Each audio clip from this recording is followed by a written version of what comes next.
Very good morning to all of you. पिछले video में हम लोगों ने on the basis of Biot Savart law define 1 ampere.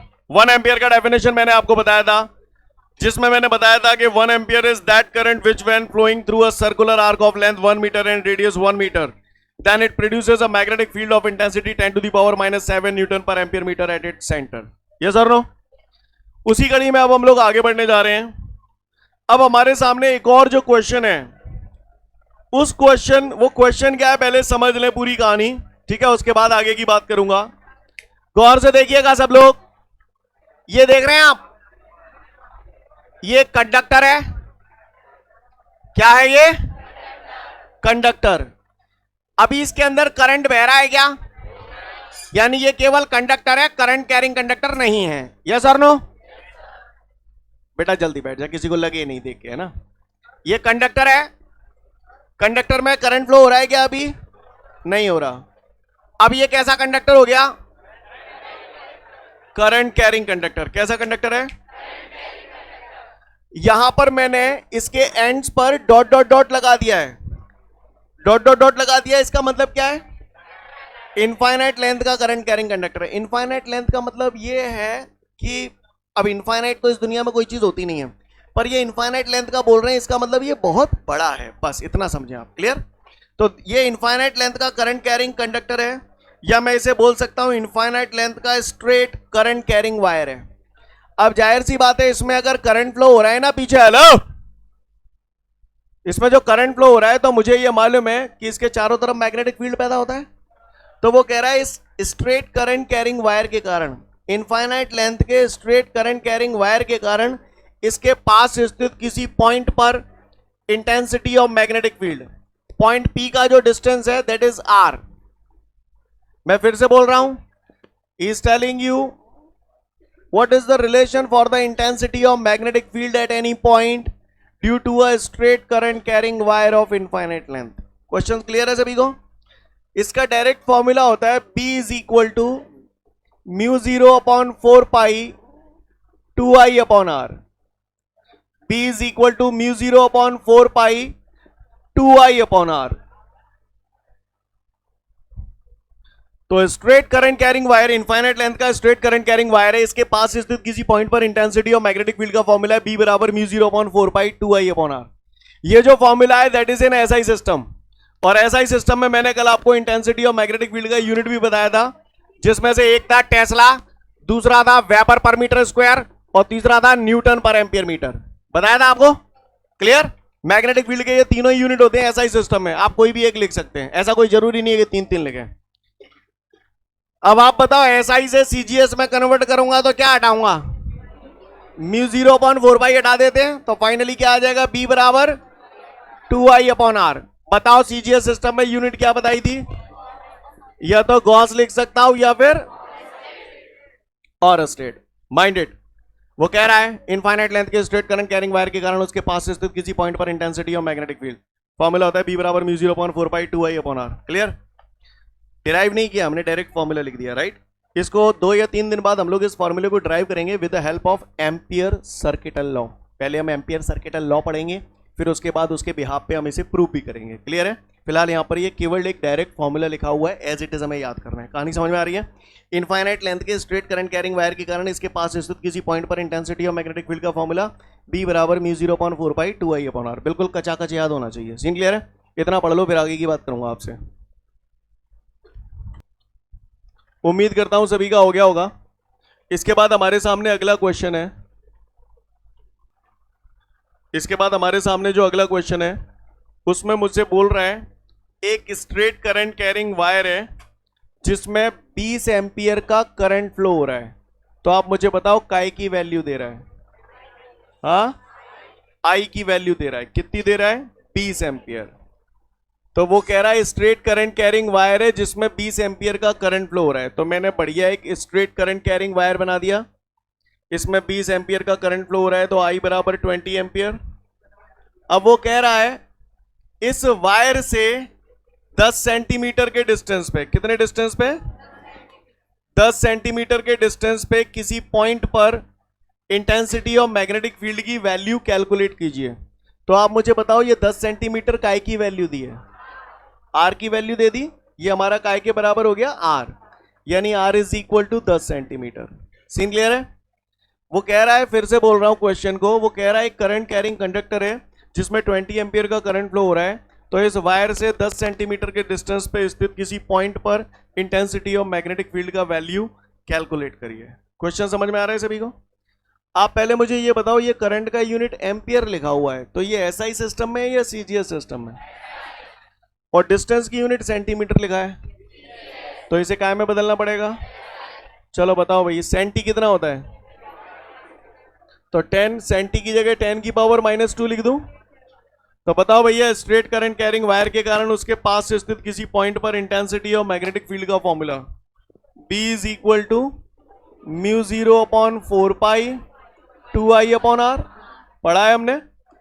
बताओ जरा, μ0/4π की वैल्यू कितनी होती है? 10⁻⁻7 इंटू 2 इंटू आई कितना है 20 अपॉन आर कितना है 10 इंटू 10⁻⁻2। 10 2 ज़ा 20, 2 2 ज़ा 4, 4 तो ये हो गया इंटू 10⁻⁻7। 10 की पावर -2 नीचे से ऊपर ले जाऊंगा तो +2, तो B बराबर आपका हो गया 4 इंटू, बेस सेम होती है तो पावर ऐड हो जाती है, तो -7 + 2 कितना हो गया -5 टेस्ला। मैग्नेटिक फील्ड का यूनिट टेस्ला। क्या मैं न्यूटन पर एम्पियर मीटर लिख सकता था यहाँ? क्या मैं वेबर पर मीटर स्क्वायर लिख सकता हूँ यहाँ? क्या मैं गॉस लिख सकता हूँ यहाँ? क्यों नहीं लिख सकता? हाँ, गॉस इसलिए नहीं लिख सकता क्योंकि वो सीजीएस में हो गया है ना। नोट इट डाउन, फिर आगे बढ़ेंगे। उम्मीद करता हूं सभी ने ये नोट कर लिया। इसके बाद हमारे सामने अगला क्वेश्चन है, तो सबसे पहले क्वेश्चन समझते हैं अगला क्या है।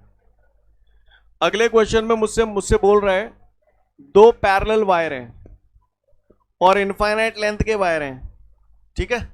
तो ये मैंने बढ़िया 2 पैरेलल वायर रख दिए, इनफाइनाइट लेंथ के हैं, तो ये मैंने ऐसे डॉट डॉट डॉट बना दिया। समझ गए डॉट डॉट डॉट क्यों बना दिया? इस वायर को मैंने नाम दे दिया AB, इस वायर को मैंने नाम दे दिया CD। अब वो कह रहा है ये जो दोनों वायर है ना, दोनों में करंट फ्लो हो रहा है और सेम करंट फ्लो हो रहा है दोनों में, यानी अगर इसमें करंट I है तो इसमें भी करंट I है। क्लियर? और उसने क्वेश्चन में बोला है दोनों वायरों के बीच का जो सेपरेशन है वो R है। दोनों वायर के बीच का सेपरेशन कितना है? R है। तो कह रहा है इन दोनों वायर के बीच में मिड पॉइंट पर, मिड पॉइंट समझते हैं आप लोग, यानी ये पॉइंट हो गया मिड पॉइंट। अगर ये मिड पॉइंट है तो आप मुझे बता सकते हो ये डिस्टेंस कितना है? R/2। और ये कितना है? ये भी R/2। जो बोल रहा हूं पल्ले बढ़ रहा है?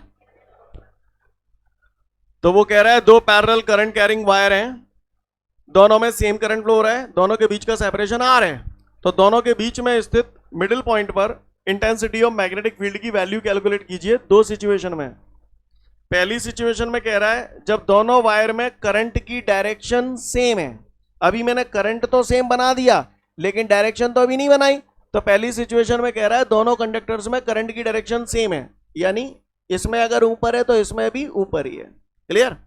और दूसरे केस में कह रहा है जब दोनों वायरों में करंट की डायरेक्शन अपोजिट है, यानी एक में ऊपर होगी तो दूसरे में नीचे होगी। क्लियर? 2 केस दे रहा है, तो मैं पहला केस कर रहा हूं जब दोनों वायरों में करंट की डायरेक्शन सेम है। तो पहला केस कर रहा हूं, when the direction of current in both the conductor is same। मैं साफ तौर पे बोल रहा हूं, जो ध्यान देगा उसको तो पूरा समझ में आएगा, वरना बम्पर हिट जाएगा। Clear? when the direction of current in both the conductor is same, पहला केस कर रहा हूं। क्लियर? तो गौर से सुनिएगा, इससे पहले कि आगे बढ़ूं कुछ छोटी छोटी बातें। ये एक ऑब्जेक्ट है, कुछ नहीं है, ये एक पॉइंट है, इधर की तरफ मैग्नेटिक फील्ड 5 है, इधर की तरफ मैग्नेटिक फील्ड 3 है, तो इसमें नेट मैग्नेटिक फील्ड कितना हो गया? 8। डायरेक्शन सेम होती है तो जुड़ जाते हैं। यस और नो? इधर की तरफ मैग्नेटिक फील्ड 5 है, इधर की तरफ मैग्नेटिक फील्ड 3 है, net magnetic field 2, direction opposite होती है तो माइनस हो जाता है। क्लियर? अब मैं अलग अंदाज में पूछ रहा हूं, ये पॉइंट है, इधर की तरफ मैग्नेटिक फील्ड 5 है और दूसरी मैग्नेटिक फील्ड इधर की तरफ ये 3, तो नेट मैग्नेटिक फील्ड 8, डायरेक्शन किधर की तरफ होगी? इधर की तरफ। यस और नो? फिर से पूछ रहा हूं, ये पॉइंट है, इधर की तरफ मैग्नेटिक फील्ड 5 है और इधर की तरफ मैग्नेटिक फील्ड 5 है, तो नेट मैग्नेटिक फील्ड 0, क्योंकि डायरेक्शन अपोजिट है तो माइनस करोगे। जो बोल रहा हूं समझ में आ रहा है? यही काम यहां पर होगा। क्लियर? तो हवा में बातें होंगी तो इसलिए समझने की कोशिश करना। तो इतनी बात अगर हमको समझ में आ रही है तो आगे की बात पे आते हैं, गौर से सुनिएगा सब लोग। तो हम when the direction of current in both the conductor is same, अब इस सिचुएशन में इस पॉइंट पर मैग्नेटिक फील्ड निकालने हैं। तो इस पॉइंट हमें मालूम है करंट कैरिंग वायर में चारों तरफ मैग्नेटिक फील्ड पैदा होता है। यहाँ 2 करंट कैरिंग वायर है, तो एक तो इस वायर के कारण इस पॉइंट पे मैग्नेटिक फील्ड पैदा होगा, एक इस वायर के कारण इस पे मैग्नेटिक फील्ड पैदा होगा। ये सर नो? तो सबसे पहले इस कंडक्टर या इस वायर के कारण इस पॉइंट पर मैग्नेटिक फील्ड निकालते हैं। तो मैं लिख रहा हूं intensity of magnetic field at point P due to conductor AB। Clear? Conductor AB के कारण इस पॉइंट पर मैग्नेटिक फील्ड निकाल रहा हूं, तो AB के कारण इस पॉइंट पर मैग्नेटिक फील्ड, अभी अभी मैंने ताजा फॉर्मूला पढ़ा है, B बराबर, बताओ भैया, इनफाइनाइट लेंथ के करंट कैरिंग वायर के कारण उसके पास स्थित किसी पॉइंट पर magnetic field μ0 upon 4 pi 2I upon R पढ़ा था। क्लियर? तो इसके कारण हमें इसके कारण भी मैग्नेटिक फील्ड निकालनी है, इसके कारण भी निकालनी है, दोनों के कारण निकालनी है। तो पहले इसके कारण अपन ने इस पॉइंट पे निकाली है, तो मैंने इसे B की जगह B1 नाम दे दूं। B1 बराबर μ0 अपॉन 4 पाई 2 I करंट है, तो इसमें करंट I ही बह रहा है, तो I की जगह I आ जाएगा अपॉन R। तो इस वायर के कारण इस पॉइंट पे निकाल रहा हूं, तो यहां से यहां तक की तो डिस्टेंस लूंगा, कितनी डिस्टेंस है ये, तो R की जगह क्या लिखूंगा, R/2। समझ गए? तो B1 बराबर हमारा हो गया यहां पर, B1 बराबर μ0 अपॉन 4 पाई, इस 2 को ऊपर ले जाऊंगा तो 2 का मल्टीप्लाई हो जाएगा, इससे कितना हो जाएगा, 4I upon R। Step clear है सभी को? चलो जरा इसकी डायरेक्शन बता दो। करंट ऐसे बह रहा है, इस पॉइंट पर पूछ रहा है, हाथ बना दो, हाथ। बेटा लेफ्ट हैंड रूल नहीं है, राइट हैंड रूल है ये। सब लोग हाथ बनाए अपना। करंट ऐसे है, पॉइंट इस तरफ है, क्रॉस या डॉट, क्रॉस। समझ गए सब लोग? ऐसा कोई सिंगल क्वेश्चन नहीं है जहां पर ये राइट हैंड पाम रूल लगे ना, इसीलिए मैंने पहले दिन पूरा अच्छे से बता दिया था आपको। यहां तक स्टेप क्लियर है सभी को? किसी को कोई दिक्कत? आगे बढ़ूं? अच्छी बात है। अगर यहां तक क्लियर है तो अब कौन से कंडक्टर के कारण मैग्नेटिक फील्ड निकालूंगा, CD के कारण। कंडक्टर CD के कारण पॉइंट P पर मैग्नेटिक फील्ड, तो मैं लिख रहा हूं यहां पर intensity of magnetic field at point P due to conductor CD, due to conductor CD।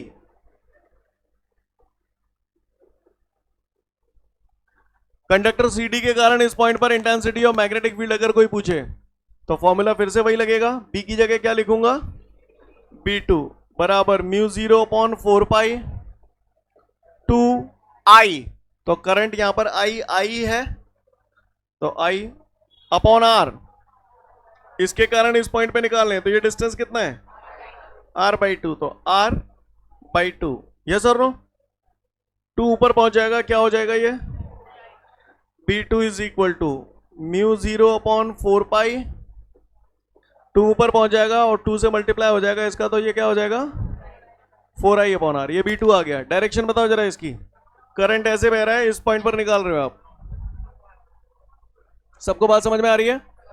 Current ऐसे है, पॉइंट इस तरफ है, तो magnetic field direction outward. Cross बनाऊं या डॉट बनाऊं, डॉट। गौर से देखिएगा, गौर से। इस वायर के कारण इस पॉइंट पर मैग्नेटिक फील्ड की डायरेक्शन किधर आई थी, इनवर्ड, क्रॉस आया था। और इस वायर के कारण इस पे किधर आई है, कैसी डायरेक्शन है दोनों, ये अपोजिट है, तो बताओ नेट मैग्नेटिक फील्ड। हाँ, तो यहां तक बात समझ में आ रही है? तो क्या लिखूंगा आगे, नेट मैग्नेटिक फील्ड, यहां अलग से कर रहा हूं मैं, net magnetic field at point P is, तो B बराबर क्या लिख दूं, B1 माइनस B2, चाहे आप B1 माइनस B2 लिख दो, चाहे B2 माइनस B1 लिख दो, बात एक ही है। बात एक ही यहां पर इसलिए है क्योंकि जितनी वैल्यू B1 की है B2 की वैल्यू भी बराबर ही है उतने, इसलिए मैं कुछ भी लिख सकता हूं, B1 माइनस B2 भी लिख सकता हूं या B2 माइनस B1 भी लिख सकता हूं। तो मैंने B1 माइनस B2 लिखा, B1 की वैल्यू ये रही mu 0 upon 4 pi 4i upon r, ये पूरा प्लस का टर्म है, माइनस B2 कितना है हमारे पास, ये भी इतना ही है, mu 0 upon 4 pi 4i upon r. Step समझ में आ रहा है सभी को? ये पूरा प्लस का ये माइनस का कट जाएंगे तो p बराबर कितना आ जाएगा 0। कहानी समझ में आ रही है सभी को? नोट डाउन कर लें फटाफट, फिर आगे की बात करूंगा। उम्मीद करता हूं सबने नोट कर लिया। इसके बाद अब हम लोग सेकंड केस करने जा रहे हैं। कौन सा केस करने जा रहे हैं? Second case. सेकंड केस में बताओ मुझे क्या लिखूं यहां पर, when the direction of current in both the conductor is opposite. Clear है? अपोजिट हो जाएगी डायरेक्शन। अपोजिट जब हो जाएगी तो इसमें ऊपर जा रहा है तो इसमें कहां जाएगा, नीचे, या इसमें ऊपर जा रहा है तो इसमें नीचे, चाहे जैसे कर लो। बात समझ में आ रही है?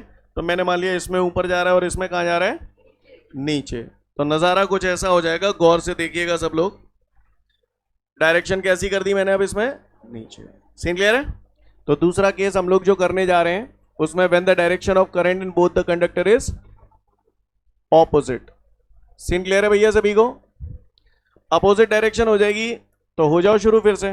डायरेक्शन अपोजिट होगी तो इस पॉइंट पर जो मैग्नेटिक फील्ड होगा एक कंडक्टर AB के कारण होगा और कंडक्टर CD के कारण होगा। तो सबसे पहले कंडक्टर AB के कारण इस पॉइंट P पर मैग्नेटिक फील्ड, तो intensity of magnetic field at point P due to conductor AB। Clear?